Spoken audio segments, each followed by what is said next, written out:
Hey guys, Josh here. Real quick before we start, I want to let you know that I'm doing a brand new video series called Hi-Fi Setup Tours, and I'm looking for submissions. So if you got a high fidelity setup that you want to show the world, link in the description to the video on how to submit that to me so it can get featured on the channel. Otherwise, let's get right into the video. Sennheiser HD600s are the workhorse of the audiophile industry. I mean, they're a 21-year-old design still holding strong. First released in 1997, and they're still one of the most reviewed and bought audiophile grade headphones that there are today. When I first got these, I thought they sounded amazing. They were one of the first pair of audiophile grade headphones that I've ever owned, and I was really impressed by them, but I thought it'd be interesting to re-review them after listening to all the other headphones that I've tried and see kind of how they stack up. And after trying everything, I think I've finally come to understand exactly why these have been selling for 21 years. What Sennheiser was able to do with this headphone is highlight the range that is played most often in almost every song. The mid-range. And not only was it able to play that beautifully, but it was able to isolate it magnificently, especially vocals. And if you've never heard these, I will give you a little bit of a demonstration to help you visualize what exactly they sound like. See how everything is in focus here? If I separate this from the background starts to fade away, bringing this into a more isolated focus. I found that it looks better. The capitalization of mid-range does almost the same thing. It isolates the mid-range from the bass and the treble backgrounds, and it comes forward and comes into light in a very similar way. And because of the smoothness and the delivery of this mid-range, they make them very pleasing to listen to. They're not offensive by any means. And what that allows them to do is not make you work to listen to them. They're pleasant for audio enthusiasts and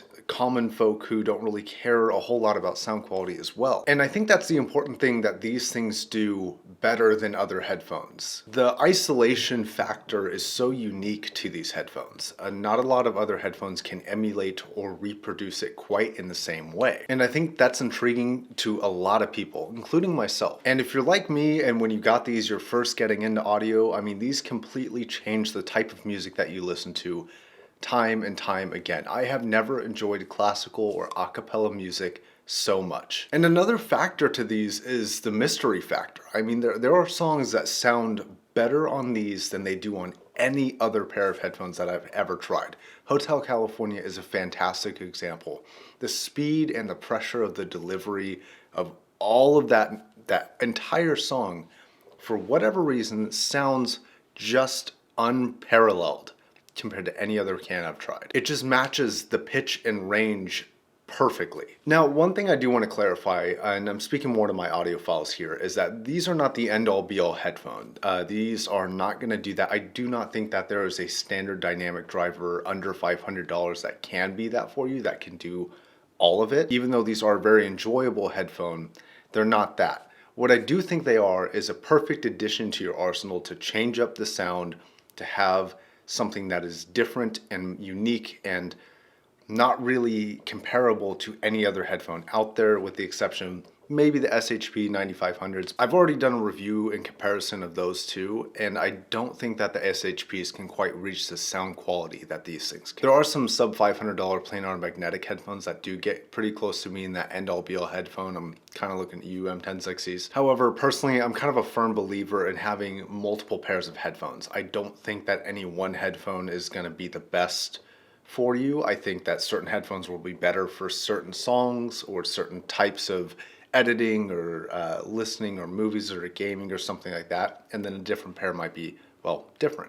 Strong reference point or starting point for anybody getting into being an audiophile. Now, to my average listeners, my more passive listeners, this is a really solid headphone, and there's only one category of music that I would consider this a little bit weak for, and that's any electronic music that has a really heavy emphasis on bass. But every other genre, these just kill everything. And on top of having a phenomenal stock sound signature, these things are highly manipulatable depending on if you're running them on a tube or a solid state or a hybrid amplifier. These things have a tendency to react more substantially than any other pair of headphones that I've ever had to amplify. And I bring this up for two reasons. One of them is for those of you who are looking into possibly owning these and another pair of headphones, you may want to try different amps if you really like the sound signature of the HD600s. And the second reason I bring this up is because if you want to tune these to be exactly what you want them to be, they're one of the few headphones that can be manipulated in several different ways and do all of those ways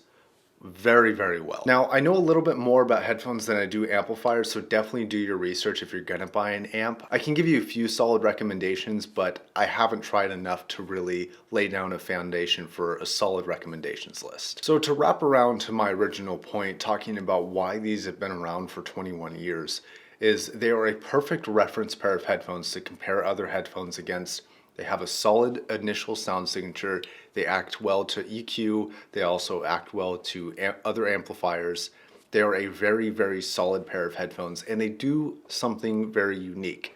But that unique thing that they do was highlight the biggest range in music, the mid-range. And I can say with absolute certainty that if you follow the prerequisites for purchasing these and the ideals and the principles behind purchasing these that I've just laid before you, they are a very, very solid recommendation to anybody, whether you're an expert in music or you're just starting out. And so I can say personally, after trying everything that I've tried, they do not sound better than everything that I've tried. They're not that headphone. But they are a headphone that I will consistently go back to as a reference point and to enjoy certain music, certain types of music, to really bring me back to cleanse my mental and ear palette, so to speak, to be able to listen and understand other headphones better. They are a necessary part of my arsenal of headphones. Until next time, my name is Josh, this is my Wellman's Guide, and thank you very much for watching.